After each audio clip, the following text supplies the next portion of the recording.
This is Hidden Killers with Tony Bruschi. Here now, Tony Bruschi. The Delphi murders, even if you've never dug into a single court document, you know the name. 2 kids on a hiking trail, a grainy cell phone video, a small Indiana town that will never be the same. And at the center of it all, a man named Richard Allen. In the headlines, it's all tied up with a bow. Arrest made, conviction secured, justice served. When you actually open up the box, the contents don't seem to match the label all that well. If you actually look at the contents of the box, this is a story about how someone can go from being the guy who raises his hand to help police to being pinned as the monster who committed one of the most disturbing crimes in recent history. And here's the thing. The bridge between those two realities isn't made of hard, irrefutable proof. It's built on a handful of shaky, big-ticket items, a bullet, a blurry video, and a set of confessions that sound a lot less convincing once you hear the context. If you've ever wondered how the wrong person gets locked in a murder investigation, this is your blueprint. It's not a single glaring error. It's a chain of small, questionable decisions. The tip that sat ignored for years, the match that's more science fiction than science, and a confession wrung out of a man after more than a year in conditions that would snap most people in half. Piece by piece, it adds up to a picture that doesn't quite look like justice. Before we go chasing alternate suspects, before we even touch the Ron Logans, the Keegan Kleins, and the Brad Holders of the world, we've got to strip back and ask, how did the state frame their case to the public? What did the jury actually see? And was it anywhere close to the full story? Because if the foundation is faulty, the whole house comes down. And in this case, the foundation looks like it was poured in wet cement and left half finished. So forget what you think you know from the headlines. Forget the sound bites. Let's go back to the beginning. To the moment Richard Allen was just another man in a stack of tips. He was one giving tips. And let's start with the question that matters most. Did the big 3 pieces of evidence hold water? Or were they just the only buckets the state had left to carry? Carol Hughes is joining me. Carol, you've just watched the documentary, the new one on Hulu, put out by ABC News. Seeing it laid out the way they presented it, bullet, bridge guy video, and confessions. Did it actually look solid to you?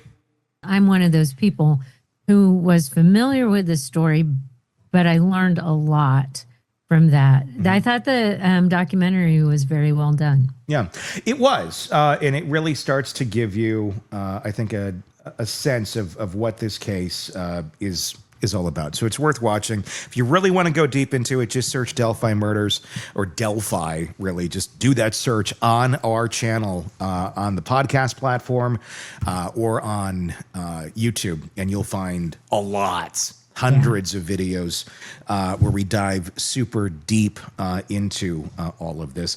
But you just got a chance to see it, so I'm really curious to kind of get your perspective, and this would probably align with the perspective of anybody out there who's just recently seen this as well, as to what your thoughts are on this from kind of a passive look. The case is big 3 here. We have the bullet, the bridge guy video, and the confessions. That's what the folks who believe Richard Allen did it always go back to. I'm curious, from your perspective, how strong are they? You know, when I was watching the documentary, I kind of went back and forth several times. I was like, maybe he did it. Maybe that guy did it. Oh, there's another interesting theory. But I think that in part, he did not help himself by admitting that he was there.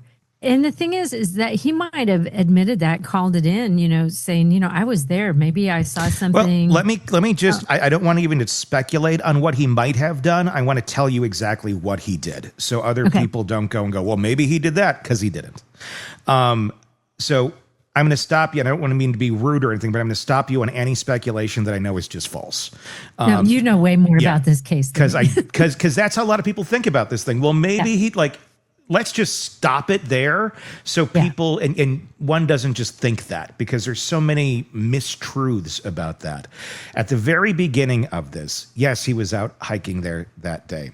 His wife said, these kids are missing. The police are wanting to know information. If you're out there, anything you can provide. He goes down. He voluntarily gives information, says, hey, I was there that day. How can I help? Gives anything he knows. They lose his information in the shuffle for several years. Yeah, for a long time. After the other alternative suspects, the ones that have a lot of solid evidence on them, are either locked up for other crimes or dead, there's still a lot of, vitriol in this city. They need to find the killer. At least the villagers with pitchforks want that to be done. And I understand. The family would want that to be done too. I think your killer's dead, but okay. So they eventually, somebody who's volunteering their time at the office comes across this old note, this man who didn't make any sort of confession. He just said, hey, I was there. Here's, what I saw that day. How can I help? And suddenly this comes back as a big lead. Basically, they had nothing else. And then they start trying to railroad Richard Allen into confessing that he killed these kids. So initially, right off the bat, he raised his hand. He wanted to help. How many killers are going to go volunteer to give you information on the scene that they murdered 2 children at, or even let you know that they were there if they did it? So let's put that one into perspective right off the bat. That's what happened. It seemed to me like at that time when that tip, it was rediscovered, since it was misplaced. Because they lost it because they're so good at investigating stuff. And I'm going to guess they had a lot of tips, but that one would have been huge. His wasn't. His tip was really not amazing or anything. He had nothing to give. No, not at the time. Yeah. But then the way they presented it years later was like, aha, this is it. But it really meant it still was about as unsexy and informative and unrelated to the case, I think, as you can really get. He was there. That's it. Okay. There's a lot of people that were there at that moment in time. There's not a ton that really that holds up in that part of it. If you listen to what we've just laid out, you can already feel the wobble under your feet. And here's the thing. In a case like this, the state doesn't need to prove beyond a cosmic doubt. They just need for 12 people to nod in unison, but enough. And the truth aren't always the same thing. The bullet, it's not DNA. That's not an eyewitness. That's a piece of metal that somehow sat in evidence for years without being tied to anyone. And then only after Allen's gun was in custody, suddenly has the magic markings to make it relevant. In the real world, that's the stuff that gets you side-eyed, not celebrated. The video, you can pause it, you can blow it up, you can run it through every filter in Photoshop. You still can't get past the fact that Bridge Guy could be 10,000 different men. Or Ron Logan, who seems to have the outfit and was interviewed by people just after. There's that. And when you start playing with the audio, moving it around to fit a darker narrative like investigators did, that's not evidence. That's tampering with evidence, and it's called storytelling. And the confession, if you've ever been trapped in a bad conversation for 20 minutes, you know how desperate you are to say anything to get out of it. Now imagine more than a year in solitary confinement, eating your own feces, and between bites, giving that confession. How reliable that must be. It's the end of a very deliberate breaking process. So if this is the skeleton the state built its case on, it's one you're still going, that's solid. I question your judgment. I question your sanity, actually. How much meat is actually on these bones? And how much of it was padded with whatever scraps they could dig up just to get a conviction? Because here's the ugly truth in this whole case. Once the public sees an arrest, they think the story's over.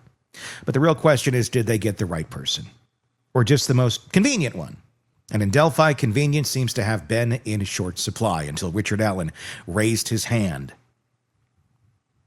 And that's why we're telling his story. That's why we're digging deep into this. That's why we're asking you to have your voice be heard too. And you can have your voice heard. It's a story that starts with a twist because there were other names in the file, other men with darker histories, stranger connections, and proximity to the crime scene that makes Allen's present look downright mundane. We're going to continue on with this conversation. In part 2, we're going to walk into the shadow of one of those men. A man whose property became the crime scene, whose alibi doesn't hold water, and whose name the jury never even heard. Ron Logan. That's coming up. Press subscribe so you don't miss that conversation right here on the Hidden Killers podcast. So hit subscribe on YouTube if that's where you are. If you're watching us on the podcast platforms, hit it there. And please, on YouTube, tell me your thoughts in the comments section. And I'm sorry, just like, he confessed. Save it. He was in solitary confinement for a year, eating his poop, running headfirst into walls, being tormented by Odinists. You'd probably confess to being a space alien if you were in those sort of conditions. So, yeah, confessions between bites of poop. Gonna say not holding up. Not holding up in the reality sane sector of my brain anyway. Tell me your thoughts. Until next time, I'm Tony Bruschi. We'll talk again real soon. Want more on this case and others? Then press subscribe now and don't miss a moment of true crime coverage from Tony Bruschi and the Hidden Killers podcast.